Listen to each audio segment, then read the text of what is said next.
Because I heard you friend me and you betrayed me. I think the Africans, the ancient Africans, our ancestors, and the people from the time of Kemet, I think they were very altruistic, because they said that the person who invented civilization was Kemet. He was an African king, black king, right, and or dark complexion, right, king. They never used the word. I think they never talk.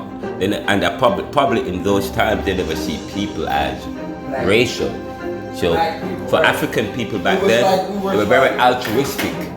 They were loving people. They wanted to spread civilization right. to the world. Right. So I don't know. I'm just starting off the bat because I want to know how is it that these small group of European people were able to just come and dominate. I know Walter Rodney wrote the book How Europe Underdeveloped Africa, which I really need to read. I haven't read.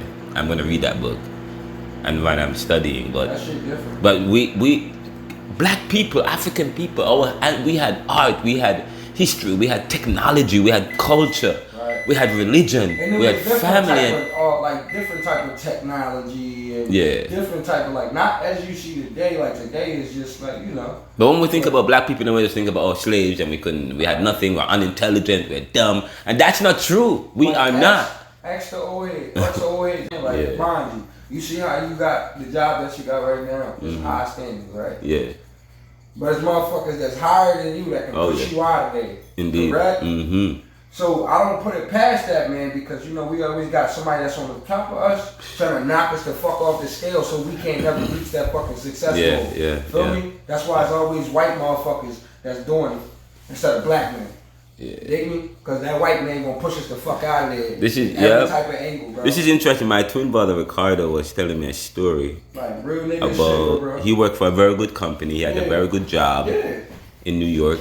I used to work for that company too, but shit, and y'all both worked that. Yeah, so that's wicked, bro. That's wicked. We both used to work there. And what happened? I'll tell you what happened after I tell you what my twin brother told me. Something that happened to him recently. Yeah. He has very wealthy clients. Right. It's a company that works with wealthy people. Money people. They have to have money really, because what they provide, the solutions they provide is high end. Explicit shit. They're very professional. Okay. So I don't want to reveal the company because my job here is not to defame anybody. There we go. Because you don't want to mess with the bread, the hand that feeds you. All right. I don't want to mess with the hand that feeds my brother. There we go. And he makes very good money for this company, a lot of money. And that's good that he helped, and he's very helpful. He supports the family. He supports my mom. That's right. He's a tower of strength financially. He's apart from my other family siblings help out, but he's been very helpful to me, helpful to my sisters, helpful to his nieces and nephews. So, and the job that he has help him to do that. Right. But he was telling me an experience he has, and he provides the kind of lifestyle for him. But he have a lot of white clientele, high-end people, and he's very good at what he does. He's one of the top consultants. So he went to meet with this client at their house, wealthy area.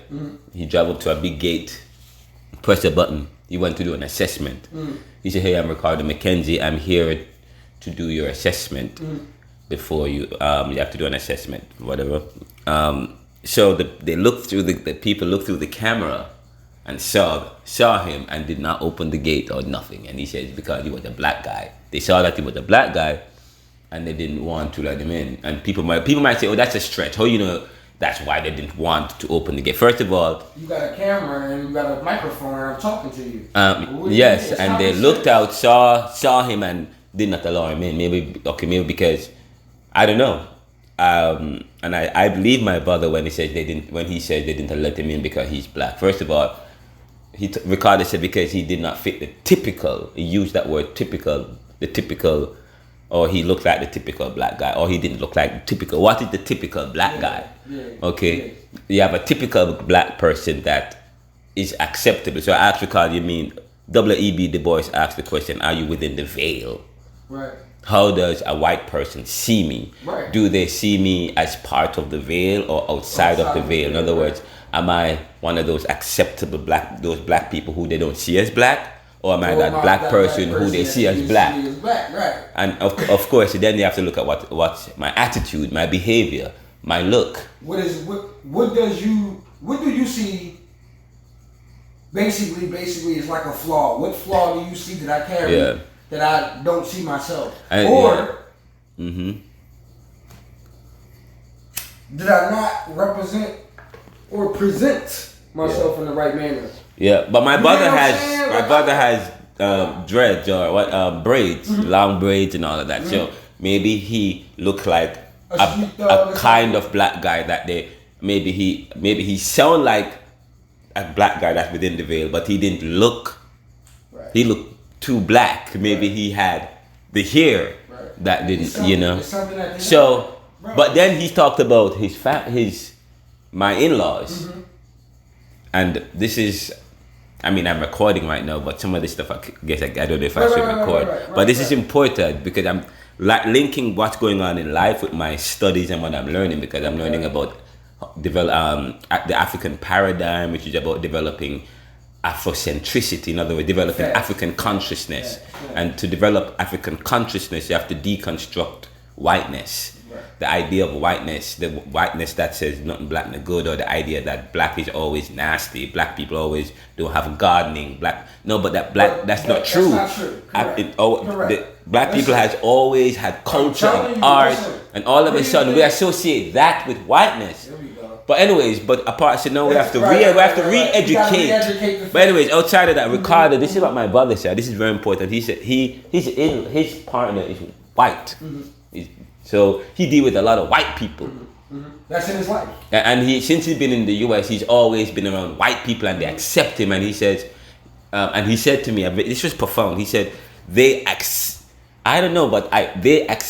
me as one of their own. They accept me. Notice and they use the word they accept. They accept me, and they don't see me.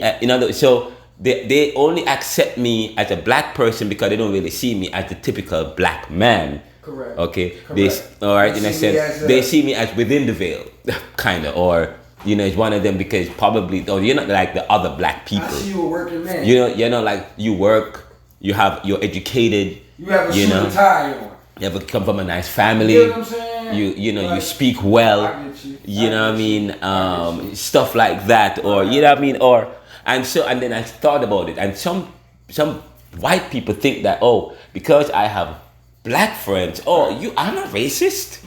But then, I'm not a white supremacist. However, they only say that they are not racist because they have a few black friends. But the few black friends that they have are black people that they accept as not like the other black people. So then, their idea of inclusion, they're not the average typical black people trying to sell drugs, trying to get by through hard times, people, or maybe they're not educated and so on and so on, but they're not like the other black people. All right, so they still have racial inclinations, but they have a few black people, but they only accept those three black people because you know what I mean. Thing too, like it's all in one, bro. Like you can't even separate shit no more. Like everything is compacted into one thing now. Bro. Yeah. Nigga, it was foul is foul, nigga. Like you know what I'm saying? Like what's wrong is wrong and what's right is right. But at the same time, motherfuckers know what they doing at the end of the day, bro. This ain't that.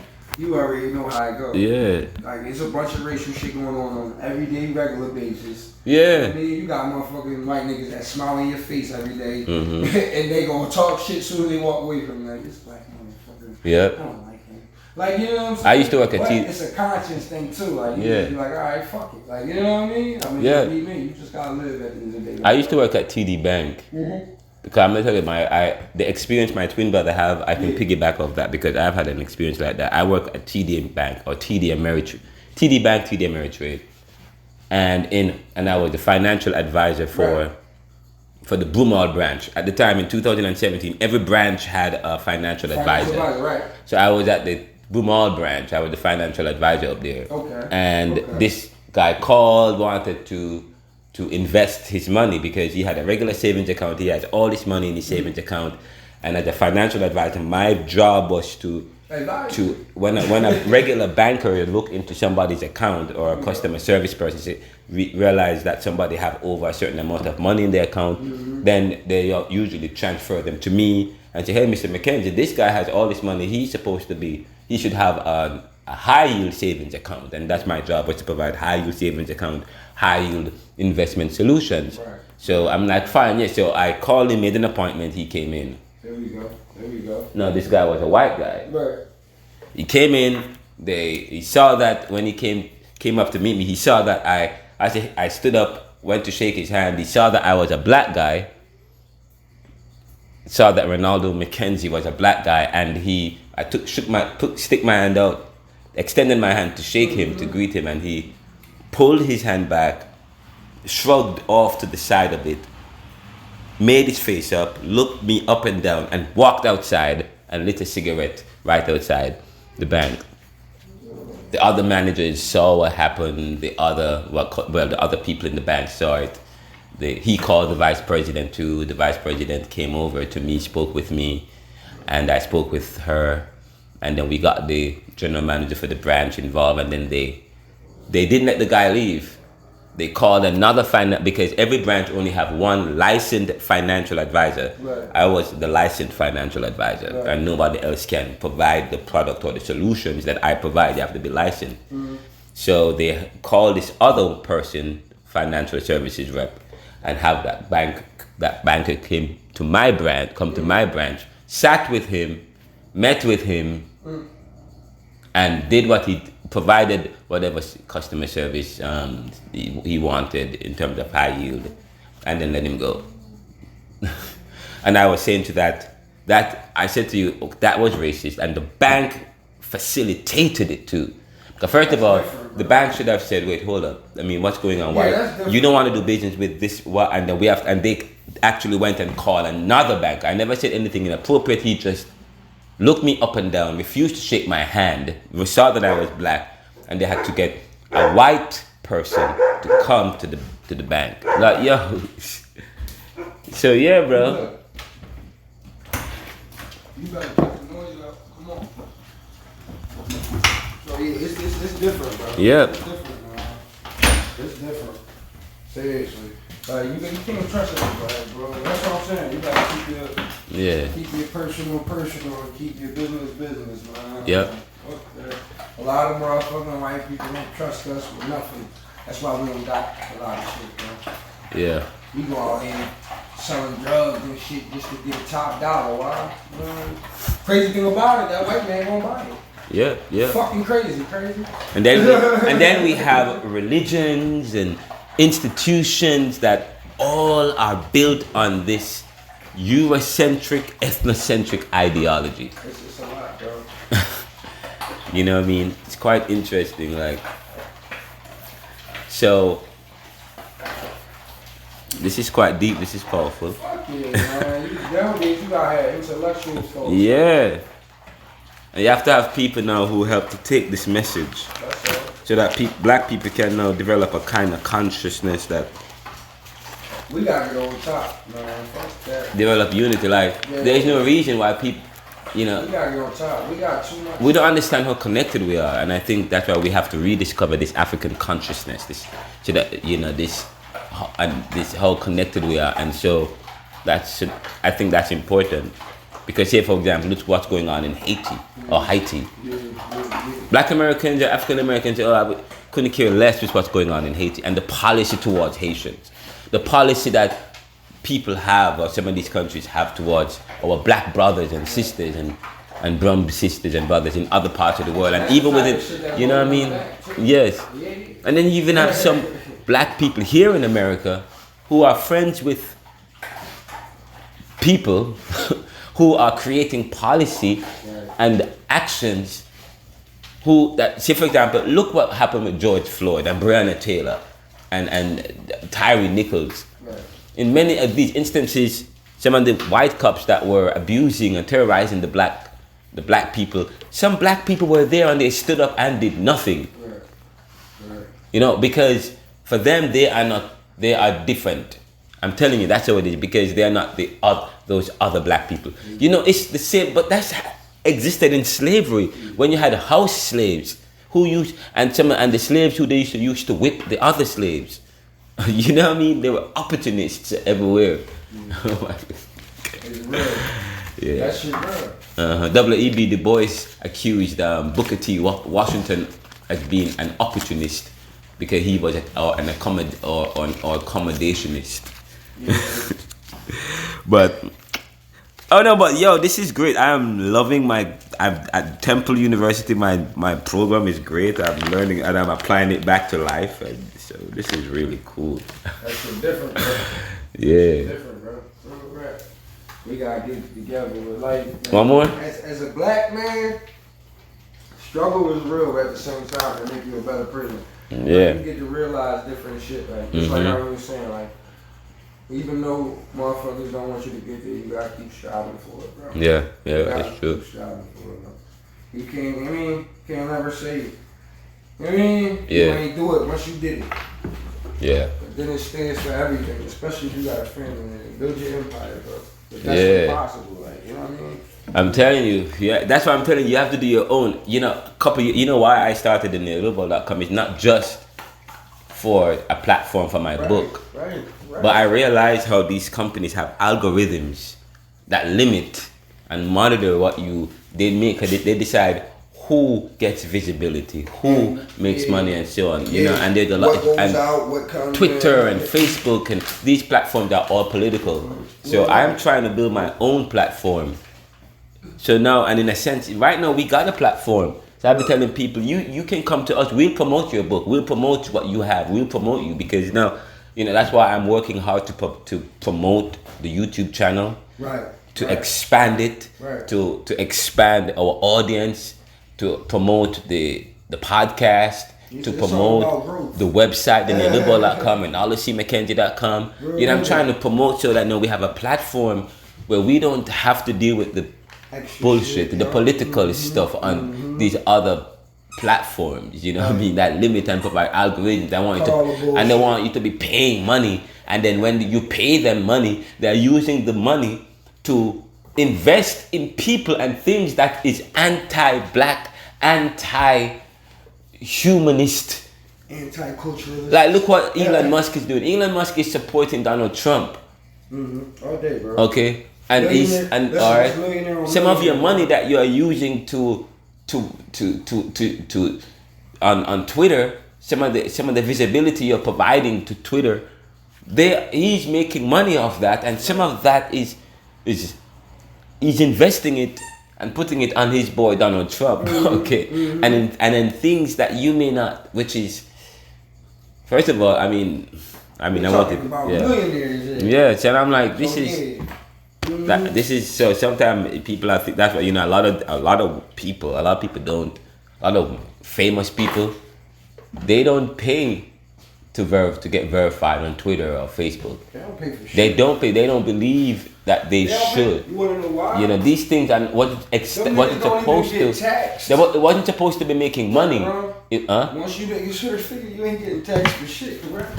First of all, you have tax loopholes. These people create foundations or charities that invite people to donate to these charities. And it's a wrap. And once, so in other words, say they create a foundation in their name that's attached to them, and they create a staff that raise money from people, from regular working class Americans.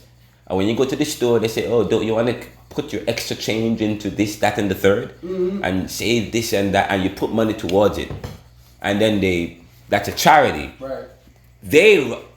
Okay, so now their charity raised $1 billion, and they give it to, they use it to give it to help non-profit stuff, and they get to write it off on their taxes. Say, hey, my foundation, which I gave $1 billion, so I made 10 billion or 8 billion, and I'm supposed to give 1 billion, but that 1 billion I get to write off because I have a foundation and we provided $1 billion to save the nation or whatever. Right. But that $1 billion didn't really come from them. Nope. It came from their fundraising drive from regular people.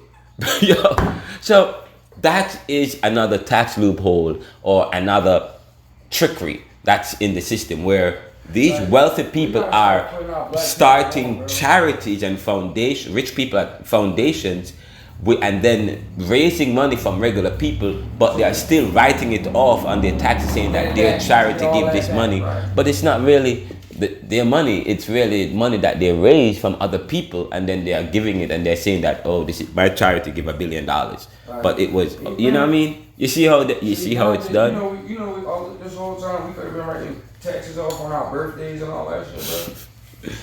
You know that shit, right? Like, well, yeah. I've been finding little shit out about, like, I mean, that's why I said we got all put our black people on, bro. I'm 30 years old. I ain't no old head, I ain't no young boy.